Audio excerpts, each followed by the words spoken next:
There's no point of crying out about the spilled milk. However, what I always try to figure out what was the reasons why that happened in order to potentially prevent it in the future. While it's not always possible, sometimes it is, and that's exactly the reason why I will cover almost catastrophic approach which went in Rock d'Azur Trophy and how potentially I could avoid doing that in the future. So if you're interested about changing the tubes during the race 3 times, this video is exactly for you, or how to prevent that from happening. Long story very short, Rock d'Azur Trophy, 5-day stage race in France, Fréjus. I've been there last year and I decided to give it a chance this year as well, and I came there with a rear tire which I wouldn't want to use. It was Recon Race. However, I bought the new tire and it was waiting for me in the logbox. I was kind of expecting that everything will go as always. I will use one CO2, replace the tire, put the new sealant, and that's pretty much it. So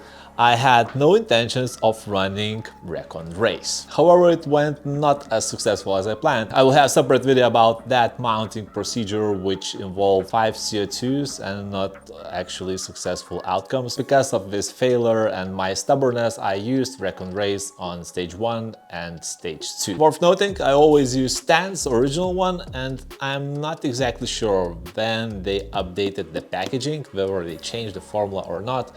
But since then, I already had like 3 times when sealant didn't do its job properly for relatively small holes, so that remains unknown whether it's related or not. But if we were to break down all the 5 stages, on stage 1, before the start, I had flat tire, so I inflated it and went blindly. On stage 2, I have slow puncture with Recon Race, and I finished on almost half flat rear tire. Obviously, after such performance, I was not very satisfied with either Recon Race, the sealant, or whatever that caused that issue. So I went to Pirelli's stand and I explained that your new XC tire is very stubborn and what shall I do with it. So they explained that apparently the manufacturer location changed, they moved production to Italy, they're making it more snug, blah blah blah. Instructed me potentially to try to use soapy water. I used that suggestion after multiple CO2s at home. I managed to fit it in. There will be a separate video about that, but I mounted the tire, I added the sealant, everything was working fine for 4 hours during the 3rd stage. During the main descent on stage 3, I had a cut where I had to stop and try to insert plug.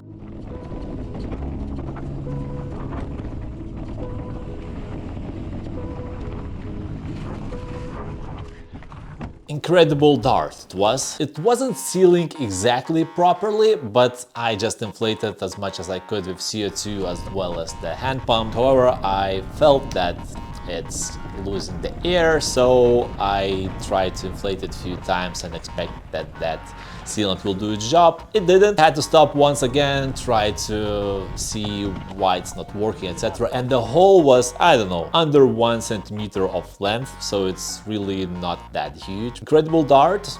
The plugs from it didn't work at all. I thought that potentially it might have been user issue because I used it in the past once and it didn't work neither. What I did, I removed this Incredible Dart plug and I inserted new one. Here there are, I guess, 3 spares. One was used in the past already. For you to showcase how it works, you just mount the plug on this and insert up to this point into the hole. So I did that. It seemed to be working fine now, and it sealed properly. I was riding, again, catching the guys, and it popped out. I inserted it for sure properly this time around. It just popped out once I hit the rock.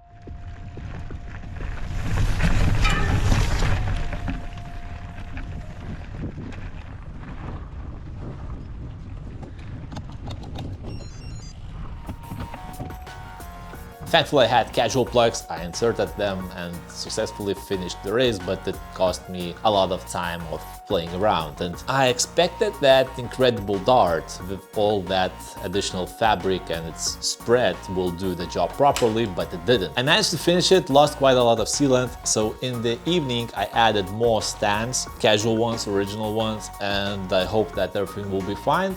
However, I left the same plug in the tire. On stage 4, which was time trial, not that lengthy one, everything worked fine. I assumed that I will be fine with that plug for the remainder of the race. On stage 5, everything went fine for a few hours until that plug started leaking on the downhill.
I stopped again, inserted our plug, but it was just not sealing properly. I inflated with a floor pump at the service point. However, that casual plug never plugged it properly. What I had to do is just insert the tube and continue going, because obviously something was wrong. One guess, maybe stands mixed up with the soapy water ruined things a bit, but basically I was done with the sealant for the remainder of the day and I relied on the tubes. Potentially it might have sealed, but because right after I inflated it there was another downhill section with rocks, it just hit somewhere and it popped open again. That's also probably the reason why on stage 3 I was not able to seal it properly, because there were just too many impacts happening too soon after the sealant did its job. Obviously changing the tube on the downhill was not the best place, so I always carried a bullet with me, and it did its job quite well until I got another puncture. I was not exactly sure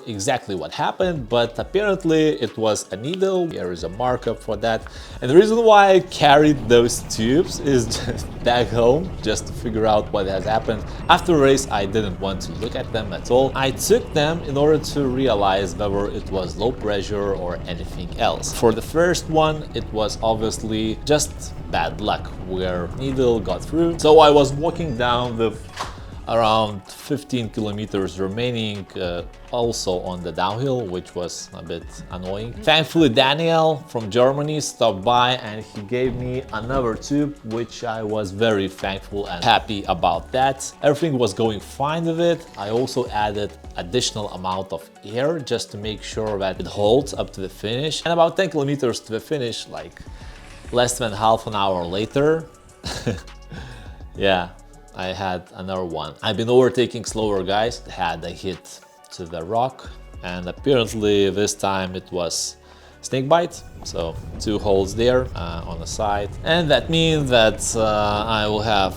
another hard time on the race. The reason why I wanted to inspect those was very simple. I've been riding on almost flat rim for a while as well, and I wanted to make sure that those tube cuts happened not because of damage on the rim somewhere, and that's the reason why I compared those, whether the hole is in the same place or not. It's not. Issue is unrelated to the rim itself, and it was just bad luck. And in the beginning of this video I mentioned that there's no point of cry about spilled milk, which is true. And the reason why I inspect those is to make sure that there's no long-lasting damage to the rim where I would not be able to spot it. Maybe I mistakenly left some needle in the tire, if it would have been true, but it was not. It was snake bite on the tube, and that's pretty much it. It was 2 tubes already, and you probably wonder how I eventually ended up at the finish. Thankfully, there was one guy who did it, so thanks a lot for Lucas. I managed to finish with bitter feeling, but at least I had some materials to learn from this either mistake or unfortunate. Talking about unfortunates, I'm not exactly sure whether Scorpion's XTR made a good call on making the tire that snug. I'm not making final decisions just yet because it was only one tire, maybe it was something off, etc. So whenever I will get my hands on a new set of this tire, I'll figure out whether they are like extremely hard to do that without the actual pump. And in regards of the hole, here is the plug. The hole was really not something which should cause that much of the damage. It was around 1 centimeter, maybe 1.5. Few other things, the tire is from 29th week of this year, so it was quite new. In general, I can't wait to test another XTR just to see how it mounts, just figure out whether it did it good or bad. What are the takeaways from the story? It's hard to tell because there were a lot of different pieces involved. If I could point few, one is always make sure to check the internal of the tire after puncture happened and you're already inserting the tube. When you're stressed and you are in a rush, you might forget to do that. I did it, but yeah, it wasn't related. After the fact, I realized that I could have done a better job inspecting that. Also, when you're out of tubes already, it would be very good idea to have duct tape somewhere mounted on your bike. At worst case scenario, if no one gives you the tube, at least you could try to fix it with it. Last thing, if you run out of tubes, the best thing would probably be just to stop, remove everything and wait with some visual clues what you need. When you are in foreign country, French, not necessarily everyone talks English there. It could speed up the whole changing process. Start begging for the tube from someone. Where I chosen to walk for 20 minutes or so down the hill, it was very slow because I had to allow others to go. Didn't want anything there. I only lost, and actually I even made some injury to my leg during that walking, especially when you have nowhere to walk but just walk.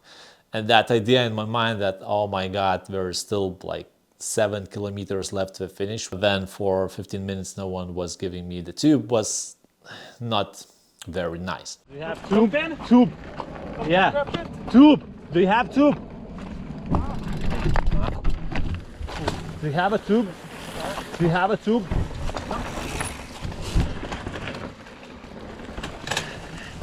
Do you have a tube? No. La voiture. No, I'll walk now. Okay. Yeah, I will pass. Anyone has a tube? Tube.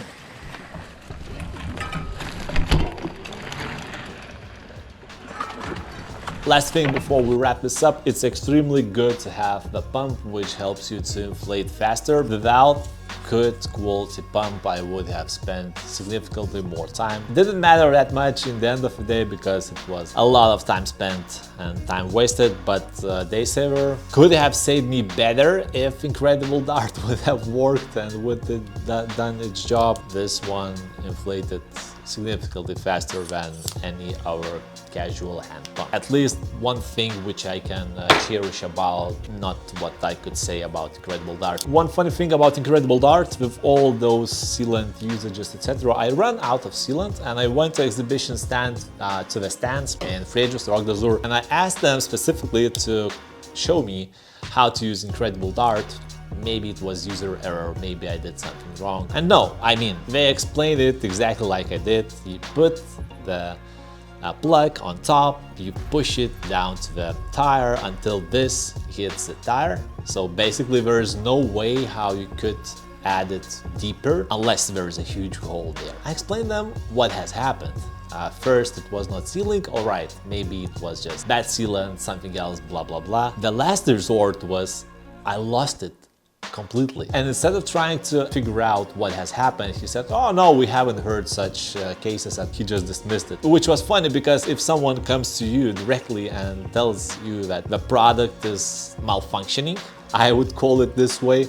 At least what you could do is just try to understand what has happened. He just said, oh no, I haven't heard that. All right. At that point, I just told him that I will pass on buying additional spares because if they are not doing the job, why should I buy them at all? With that said, Rock d'Azur Trophy in France, Frejus region, where I've been there last year and the conditions this year were absolutely different, which was surprising. Bone dry, very slippery, even harder to ride on those technical trails. So if you're interested, watch those onboard videos. There were quite a lot of action out there.